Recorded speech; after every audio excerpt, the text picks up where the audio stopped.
Et j'espère que vous allez bien, c'est Corentin. Aujourd'hui on se retrouve, comme vous avez pu dans le titre, dans une nouvelle vidéo où je vais vous présenter des solutions pour utiliser votre PC, enfin le récupérer entre guillemets, parce qu'il marche plus, ou enfin parce qu'il marche mais il bug énormément, donc quelques solutions pour pas le jeter, le garder, pour l'utiliser comme un PC en fait, comme normal. Donc aujourd'hui les amis, je vous propose deux techniques. Donc la première, ça sera GeForce Now d'NVIDIA. Donc en gros ça c'est du coup le nouveau système de streaming, un petit peu comme Shadow, donc sur les PC. Sauf que là pour l'instant c'est gratuit puisque c'est en bêta. Donc du coup bah on peut demander d'utiliser la bêta. Donc on faut aller sur le site en fait, s'inscrire.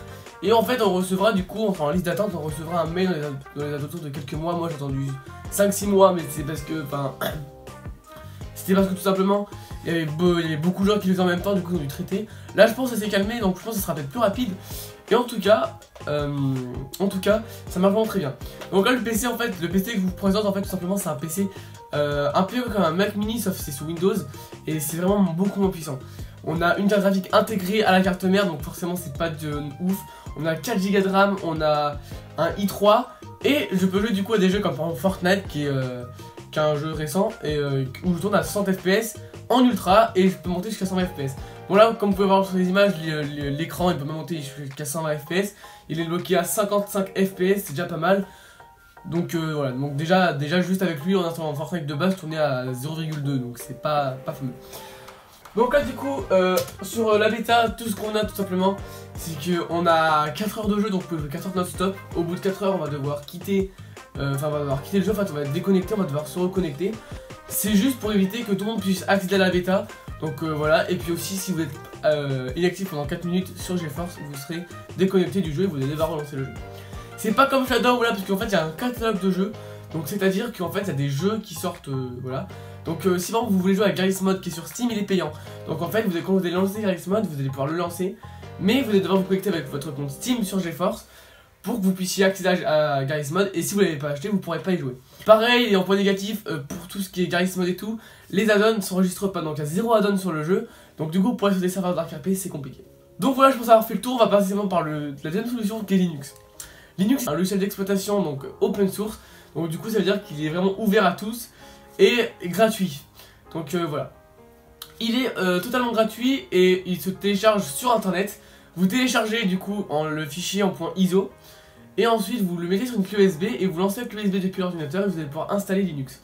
Vous avez le choix de laisser installer Windows et d'installer Linux en partitionnant je crois votre disque dur, et du coup vous pourrez accéder à Linux ou à Windows, un peu comme sur Mac avec Windows et macOS. Ensuite du coup Linux comme je vous l'ai dit est vraiment très bien. J'avais un PC, donc du coup c'est un Dell, un i5 de première génération, je crois, un truc comme ça. Carte intégrée, c'est vraiment de la catastrophe, c'est vraiment de la merde.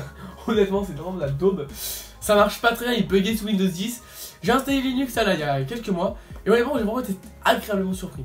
En plus d'être simple à utiliser, enfin il est quand même agréable à utiliser. Moi je suis fan de macOS, il ressemble beaucoup à macOS, donc c'est quand même pas mal. Le seul point négatif, c'est vraiment pour installer les jeux, les applications, c'est vraiment le gros bordel. Si l'application n'est pas intégrée dans le logiciel Ubuntu, il faut aller sur internet et installer le logiciel via la console, parce qu'il n'y a pas d'installateur. À part alors après il y a quand même pas mal de choix, hein. Sur le logiciel Ubuntu il y a quand même pas mal de trucs. Il y a Audacity, il y a des trucs de vidéo, des trucs pour enregistrer l'écran, des trucs pour il y a LibreOffice dessus qui est déjà installé dedans de base. On a aussi des trucs pour les images, on a GIMP aussi. Donc voilà, en vrai, il y a quand même pas mal de choix dans l'App Store entre guillemets. Sinon à part ça, ouais, après voilà, j'ai installé Minecraft dessus pour voir un petit peu parce qu'il marche. En vrai ça va, on peut jouer, bon on n'est pas sur du 144 fps sur un PC gamer, une Nvidia 2080 Ti. Mais en vrai, pour un PC de merde que j'avais comme ça, en vrai ça passe. Il est quand même assez, ça marche quand même assez pas mal. Donc un disque dur compatible en exafat, on peut pas le lire sur Linux, mais en fait on peut tout faire en fait. Quand je vous dis qu'on peut tout faire, on peut tout bidouiller un petit peu pour tout que ça marche. Et du coup mon disque dur que j'ai ici, avec toutes mes données dedans, donc un 2 Tera en exafat, de base il n'était pas compatible avec Linux. Du coup j'ai dû modifier en mettant des lignes de commande pour justement le rendre compatible, et maintenant je peux écrire et lire les fichiers dans le disque dur. Donc voilà, je crois avoir tout dit. Donc si vous avez des soucis, si vous voulez que je fasse une petite vidéo pour vous expliquer comment installer Linux et comment l'utiliser, dites-le moi, je pourrais le faire. Après voilà, je vous garantis pas non plus, parce que du coup pour enregistrer il faut vraiment que la carte vidéo soit bien, et Voilà. Donc voilà, donc j'espère que cette vidéo vous aura plu, n'hésitez pas à lâcher un gros pouce bleu. Et du coup on vous dit du coup à la prochaine vidéo, allez ciao.